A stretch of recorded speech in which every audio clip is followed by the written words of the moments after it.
about attorneys that maybe they were out of the game, or maybe they've been working at the same place forever and they're ready to make a change and they feel things loosening up a little bit, so they're thinking about it. What would you say is different now than maybe when they found their job 3 years ago? How do they approach the kind of career hunt now? What's different? What should they expect in interviews? Are there more interviews? You know, you have to go in 4 different times. Do you have to know somebody to get in? How is it different? What are the law firms looking for? How is the approach different than? Are we talking associates or partners? Either one. Because it's entirely 2 different worlds. Certainly. Let's start with partners. Okay. So let's say I got my job in 2002. I've been there. Now I'm thinking, I kind of feel it loosening. I'm going to go search for something else. How is my job search this time going to be different than what it was in 2002? Inevitably, your book is going to be less, as we discussed. Mm-hmm. On the partner level, it's, both sides are a little reticent. We've talked about that. That notwithstanding, the elements of the process remain the same. They really do. What's your hourly rate? Who are your clients? How does that comport with our existing clients? How can we benefit from your clients and cross-sell? And likewise, how can you, so those factors always remain the same, and those are the integral things that create a match successfully. Not to mention things like, obviously, personality and degree of collegiality, and, do you want to be a silo and have autonomy? Do you need an entrepreneurial firm? 1,000 questions. All that remains the same. The scrutiny level remains the same. Perhaps a little heightened. You interview with a managing partner, you see if you like them, you meet a few more people, you see if you get on, you go to visit other offices, and the usual stuff. On the associate level, I think it has changed dramatically. It's just infinitely more competitive. Infinitely more competitive.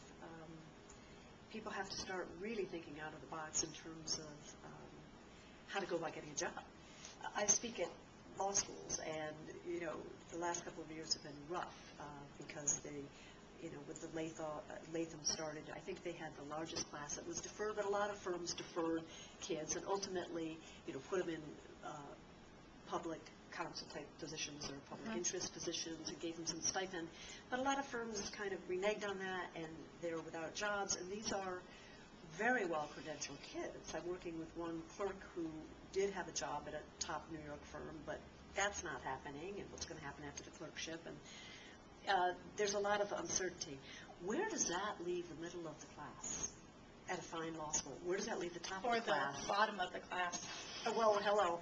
Or the very, very top of the class at a, top 50 law school. It's competitive, and it's difficult, and there's fewer jobs to go around. So you've got firms that aren't hiring. You've got an abundance of great talent. Mm-hmm. Now, what do you do? I've been trying to give them creative advice. I've been suggesting Riverside is very sunny and lovable. Yeah. Sacramento, think out of the box a little bit. Napa has firms. There are an abundance of firms. It doesn't mean that recruiters we don't work with all the firms in the world. We work with the firms that we choose to work with and who choose to work with us. But that leaves a lot of stones unturned. So we try to help them in being creative, because it's not the usual stuff. You do not work at a law firm, your second year of law school, get the offer, and everything's good. Those days are over. And may I say, though, I graduated in 90, and so there were 8 of us at Donovan Leisure, which was a very nice New York law firm. We were summer clerks. 8 of us. 1 got an offer. Okay, unprecedented. That's 1990. So if you look at every 10 years, it's true. Well, at least I think it's true.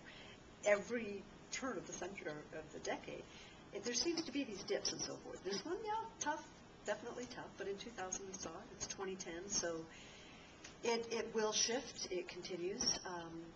But we'll all get through it. I think the key for the law students and the associates is to keep their mettle up, to keep enthused about life, to understand this is, yes, it's a career path and it's a pivotal time, but it's not the end of the world.